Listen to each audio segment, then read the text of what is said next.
Talagang mapapawaw ka sa sarap ng lulutuin ko ngayon. Hi guys, welcome back sa vlog ng isang boarding house caretaker na nangambisyon din na maging magaling na chef. Chef doon, chef dito. Pag nag-asawa ka na talaga, ay dyan na talaga kusang lalabas ang mga nakatagong talento mo sa mga bagay na hindi po pa nasusubukan.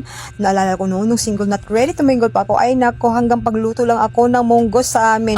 So ngayon, lalo na't may mga anak na ako, ay talagang mapapakamot muna ako sa ulo kung ano kaya ang lulutuin ko na maging pasado sa panlasa ng mga junakis ko. O, akala nyo nag-level up na ako?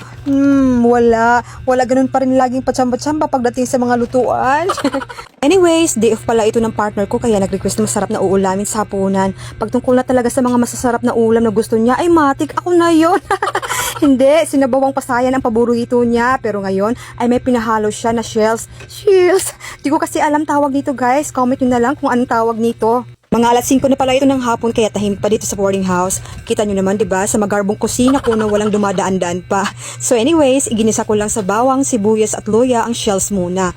Nako, first time ko pa lang din magluto nito guys. Parang iniisip ko lang kung ano ang dapat maunang gawin base na din sa mga suggestions na nakukuha ko dati ng mga boarders dito nung nagluluto sila ng shells. O 'di ba? Nangungupya lang ako guys ng mga teknik nila.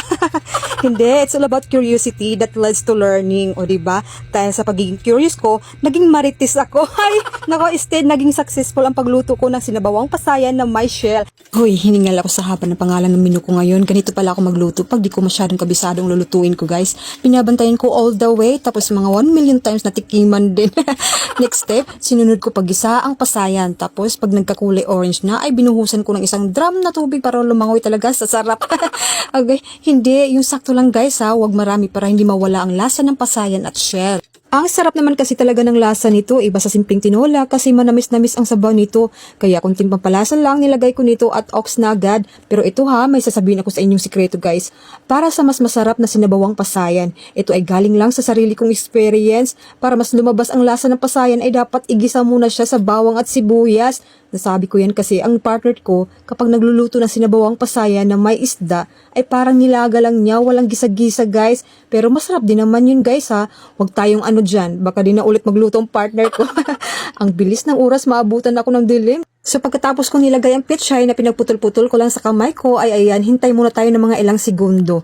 Hindi talaga mawawala sa pagluluto ko ang pasayaw-sayaw guys. Nakakabagot naman kasi kung nakatayo lang ako. Hilig talaga akong sumayaw guys, ang katawan ko lang talaga ang ayaw makisama. Nako, yung sa isip ko, ang galing-galing ko na pero para pala talaga akong robot, ang kamay ko lang ang gumagalaw.